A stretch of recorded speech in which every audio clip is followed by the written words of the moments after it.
Miss Madam C.J. Walker. And a lot of people even credit her as being the first African American millionaire as well. However, there were three other people that were millionaires before Madam C.J. Walker. However, they didn't want to flaunt and really be known for their wealth and their money because then a lot of people would come after them. These people are the hair refiner, and today we call it the perm. The second thing he created was a gas mask for firemen, and then the third thing that he created was the traffic light. Yup. Hey, what's going on, everybody? Welcome to another episode of the ABEL show, where it stands for Always Be Executing and Learning. And during this month of Black History Month, we're going to be changing that E from execution to education. And during the month of Black History Month, I'll be educating you on some little known, unknown Black history facts. And today is going to be no different. I'm going to continue on with the series called Something You Use That a Black Person Created. And there are a lot of things that were created in the past that we use every single day, and we don't know who the inventor is. However, their legacy lives on through them because they tapped into their imagination and brought their thoughts to life. And the person that we're going to highlight today is Garrett Morgan. Now, he was a great inventor. I'm going to list them off, but it's the story that's very important as to why he created these things. People were facing life and death situations, and he was able to create some solutions to the problems that they were having. Most of them, except the first one. And the first one that he created was the hair refiner, and today we call it the perm. The second thing he created was a gas mask for firemen. And then the third thing that he created was the traffic light. Yup. And there's stories that are attached to all of these things as well. So because there's stories attached to them, I'm more than likely going to chop these up into a 3-part series so I can tell you the story that as it happened and how it unfolded. But in the first episode, I'm going to be telling you a little bit of the backstory and tell you how he got into creating the relaxer. So Morgan was born in Paris, Kentucky in 1877, and he later moved to Ohio when he was still a teenager. When he moved to Ohio, he started working as a handyman as Cleveland's garment industry was the second largest garment industry in the world, in the country. So he got a job sweeping the floors, but he started to meddle within some of the machines as they would constantly break down. So he was able to restore them, and then he landed a job to be a repairman. And then he later opened up his own repair shop. So he used where he was to create an avenue for where he wanted to go. And because now he was in business for himself, he was able to have more time and be able to have more money as well.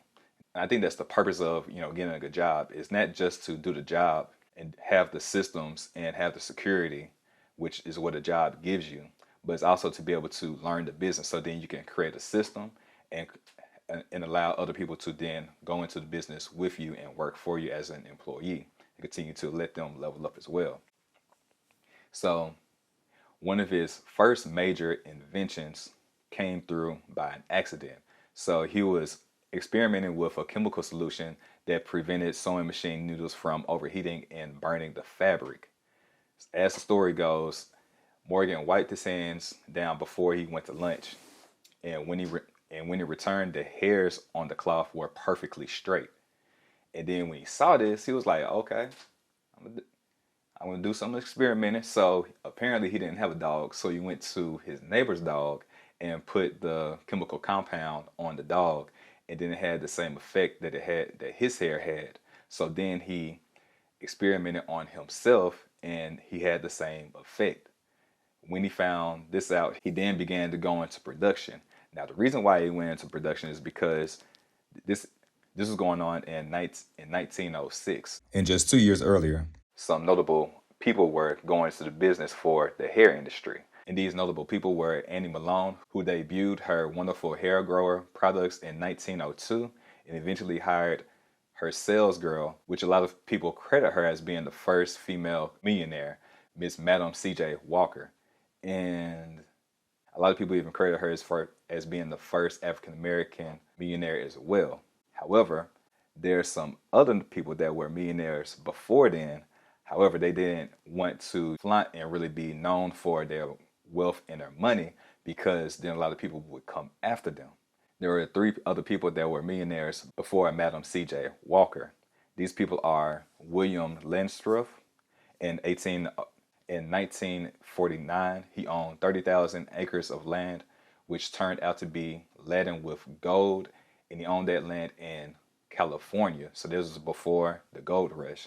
And before he moved out to California, he was actually a naval merchant, and he was a millionaire in New Orleans, and he was passing off as white. And once people found out that he was black, are you tired of being tired, of not having enough energy to last you throughout the day?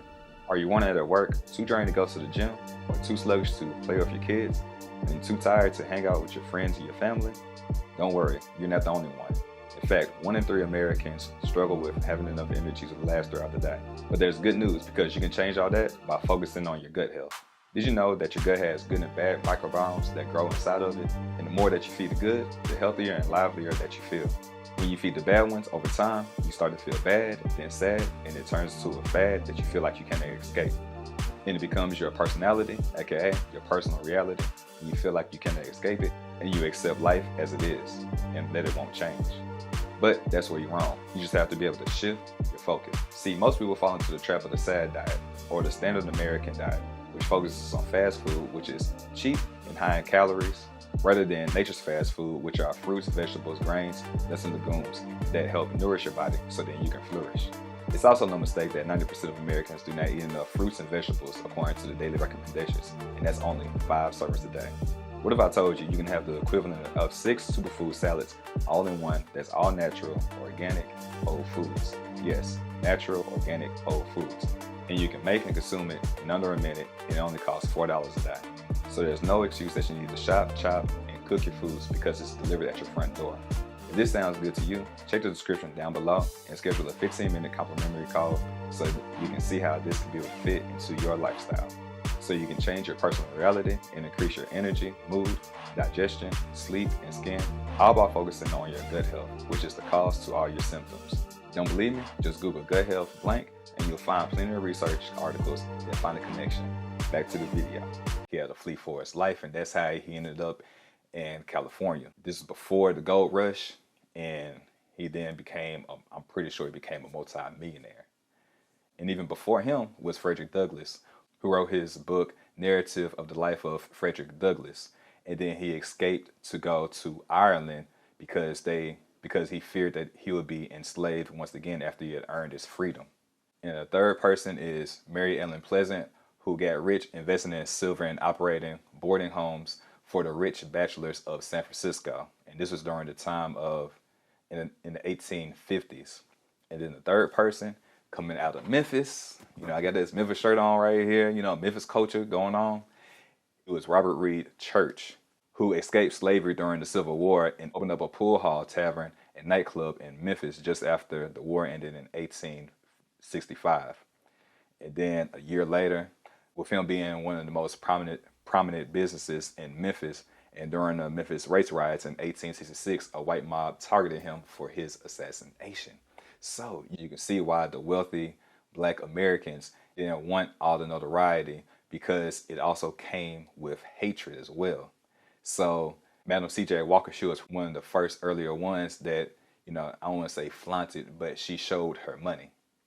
And then 2 years later, in 1904, a year later, she started going to business for herself, creating her own hair products.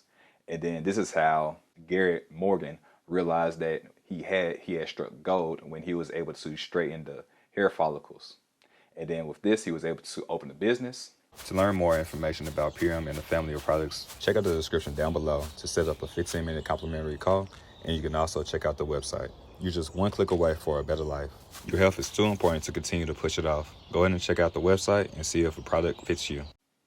And he was able to sell his products all throughout the country. And it's interesting because although he had created something, he didn't keep it local because he had seen what other people were doing in regards to Annie Malone, who first started selling the black beauty supplies and then hired Madam C.J. Walker as an associate. Then a year later, she started doing it for herself and going countrywide. He saw that he could also do the same thing. So he just jumped onto the wave with the product that he had. And this really changed the landscape of Black America, if you see like pictures in the 1920s, people start having their hair straightened and different things of that nature. And we all know that there's like a history and a story with Black people in texture of their hair and doing different styles. And it's very interesting how we're very creative and use our creativity and our hair to be able to highlight, just our creativity and our personality through our hair alone. So Morgan packaged up the chemicals and he bottled it up as the G.A. Morgan Hair Refiner, and he sold it all throughout the country. And it was going extremely well. I'm pretty sure it went so extremely well, he could have just retired. He could have just retired and lived off the laurels of his first success. However, this it didn't just stop here. Again, there's two other inventions, and the second one that we're going to be talking about is the gas mask. And the way that he came up with this is a very interesting story of how he saw that firefighters were struggling to combat fires and being able to breathe. So he wanted to be able to do something about that. And if you want to learn more about that, we're going to do a part 2. So I don't want to keep you on the edge of your heels. But again, I'm going 28 for 28 for the month of February. So on tomorrow, I'm going to be dropping that episode. And if you enjoyed this video, check out my previous videos as well. In this video, it talks about how Hannibal Barca, he was one of the wartime geniuses, and we used some of his strategies on today. He was able to win several battles against the Roman Empire after his dad swore that he would never bow to the Roman Empire. And then his son continued on the spies that he had for the Roman empires, and he was able to win several battles as a result. I hope that you learned something from this video. And if you enjoyed this video, go ahead and like, share, and subscribe, and smash that notification bell, as during the month of Black History Month, I will be dropping a video every single day, going 28 for 28 for Black History Month. And as always, you all stay for infinitely fit and for infinitely blessed.